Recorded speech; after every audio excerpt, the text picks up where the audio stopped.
एक अनमोल संवाद। जीवन और मृत्यु का रहस्य। जब पृथ्वी पर सत्य और धर्म का प्रकाश चमकता था, एक ऐसी कहानी रची गई जो आत्मा को झकझोर देती है।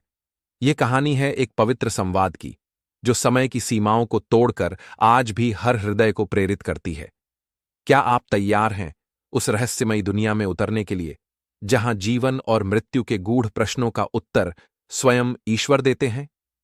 ये कथा आपको न केवल रोमांचित करेगी, बल्कि आपके भीतर की जिज्ञासा को भी जागृत करेगी। आइए इस दिव्य यात्रा में शामिल हों, जहां हर शब्द एक दीपक की तरह आत्मा को प्रकाशित करता है। हर हर महादेव। हिमाच्छादित सुमेरु पर्वत की चोटी पर, जहां वायु मंत्रों की ध्वनि से गूंजती थी, देवी सती और भगवान भैरवनाथ एकांत में विराजमान थे। चारों ओर बर्फ की चादर और ऊंचे देवदार के वृक्ष प्रकृति की शांति को गा रहे थे। सती के हृदय में एक गहन जिज्ञासा जगी। उन्होंने भैरवनाथ की ओर देखा और विनम्र स्वर में पूछा, हे प्रभु, मेरे मन में एक प्रश्न बार बार उठता है, कृपया इसका समाधान करें। यह मृत्यु क्या है? मनुष्य इससे क्यों नहीं बच पाते? और क्या मृत्यु से पहले कोई संकेत मिलता है? ये जीवन इतना नश्वर क्यों है? आज कोई हंसता है और कल उसे चिता पर देखा जाता है। कई कहते हैं कि उन्हें मृत्यु का पूर्वाभास हुआ था। क्या प्रकृति आत्मा को सचमुच आगाह करती है? भैरवनाथ ने सती की ओर करुणा भरी दृष्टि डाली और मुस्कुराए। हे सती, तुमने गहन प्रश्न पूछा है। मृत्यु इस सृष्टि का शाश्वत नियम है। जैसे सूर्योदय के बाद सूर्यास्त, जैसे फूल के खिलने के बाद उसका मुरझाना, वैसे ही जन्म के बाद मृत्यु निश्चित है। यह शरीर पंचतत्वों मिट्टी, जल, अग्नि, वायु और आकाश का मेल है। यह एक दिन अपने मूल में विलीन हो जाता है, किंतु आत्मा, वह अजर अमर है। वह न जन्म लेती है न मरती, केवल देह बदलती है। सती ने उत्सुकता से पूछा, हे नाथ, क्या मृत्यु से पहले संकेत मिलते हैं? भैरवनाथ ने कहा, हां सती, जब आत्मा शरीर छोड़ने को तैयार होती है, प्रकृति उसे सूचित करती है। सुनो, मैं तुम्हें 10 संकेत बताता हूं। प्रतिबिंब का धुंधलापन। जब आत्मा शरीर से अलग होने लगती है, तब जल, तेल या कांस्य दर्पण में प्रतिबिंब धुंधला या विकृत दिखता है। यह संकेत है कि आत्मिक ऊर्जा शरीर छोड़ रही है। पूर्वजों के स्वप्न। मृत्यु के निकट व्यक्ति को स्वप्न में दिवंगत परिजन दिखते हैं, जो उसे बुलाते हैं। यह अगली यात्रा का निमंत्रण है। अशुभ पक्षियों का मंडराना। गिद्ध या कौवे बिना कारण सिर पर चक्कर काटें तो यह मृत्यु की आहट है। ये प्राणी सूक्ष्म जगत को भांप लेते हैं। शरीर से अप्रिय गंध। आत्मा के जाने से शरीर की कोशिकाएं विकृत होती हैं और स्नान से भी न जाने वाली गंध उत्पन्न होती है। अंगों का ठंडा पड़ना। हथेलियां, तलवे और सिर ठंडे होने लगते हैं, क्योंकि जीवन ऊर्जा पीछे हट रही होती है। जीभ का भारी होना। बोलने में कठिनाई, जीभ का लड़खड़ाना, भोजन न कर पाना, यह शरीर के कार्य बंद होने का संकेत है। सूर्य चंद्र का धुंधला दिखना। आकाशीय पिंड अस्पष्ट दिखें तो यह आत्मा के प्रकृति से अलग होने का लक्षण है। छाया का विकृत होना। छाया असामान्य, लंबी या छोटी दिखे तो यह आत्मा और पृथ्वी के बंधन टूटने का संकेत है। सांसों की अनियमितता। बिना परिश्रम सांसें भारी हों, रुक रुक कर चलें तो प्राण अस्थिर हो रहे हैं। अकारण भय और एकाकीपन। बिना कारण डर, मृत्यु की बातें करना, अकेलापन महसूस करना, यह आत्मा की चेतना का संवाद है। सती ने गंभीर स्वर में पूछा, हे नाथ, यह तो भयावह है। क्या ये संकेत आत्मा को डराने के लिए हैं? भैरवनाथ ने कहा, नहीं सती, ये संकेत जागृति के लिए है।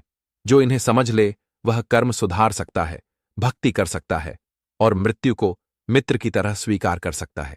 मृत्यु अंत नहीं, आत्मा की नई यात्रा की शुरुआत है। सती ने फिर पूछा, पर जब कोई बालक, युवा या स्वस्थ व्यक्ति अचानक मर जाता है तो यह कैसे? इसे अकाल मृत्यु कहते हैं। इसका कारण क्या?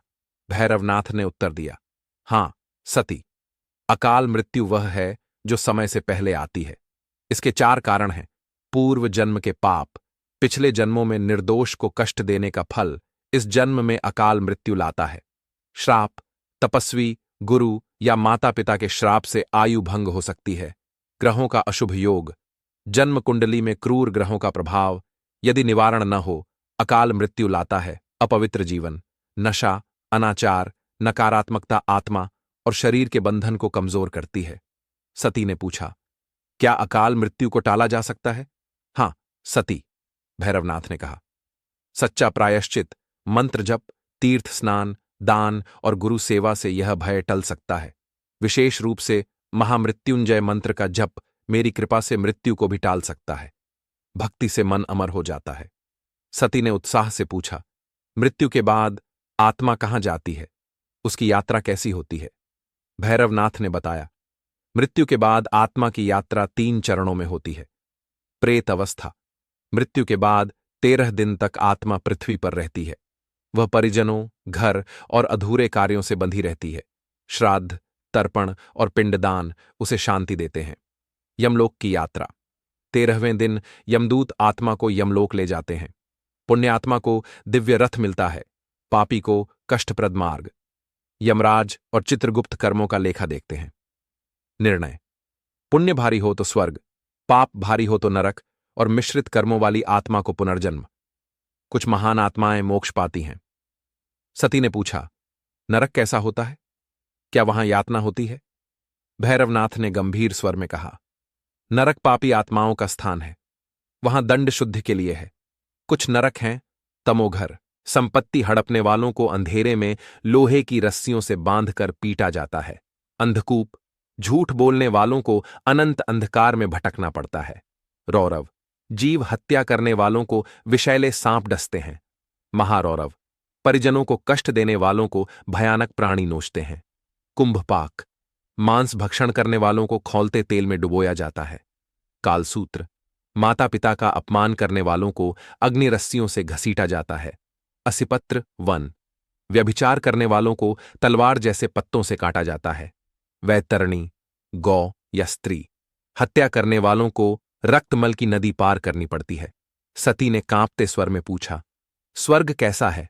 भैरवनाथ ने मुस्कुराकर कहा, स्वर्ग विश्रांति की भूमि है। वहां सुवर्णमयी भूमि, मणियों जैसे वृक्ष और दिव्य संगीत है। आत्मा सूक्ष्म रूप में विचरण करती है। कल्प वृक्ष इच्छाएं पूर्ण करते हैं। कामधेनु सेवा करती है। वहां न भय है न लोभ, केवल शांति और आनंद है। किंतु स्वर्ग स्थायी नहीं। पुण्य समाप्त होने पर आत्मा पुनर्जन्म लेती है। केवल मोक्ष ही अंतिम मंजिल है। सती ने कहा, हे नाथ, आपने जीवन, मृत्यु, स्वर्ग, नरक और मोक्ष का रहस्य खोल दिया।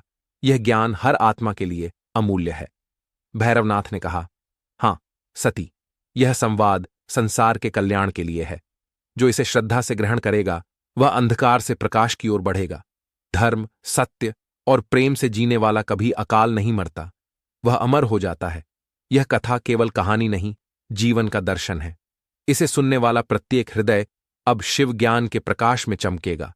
यदि यह संवाद आपके हृदय को छू गया तो इसे साझा करें, ताकि और आत्माएं इस अमर ज्ञान से लाभान्वित हों।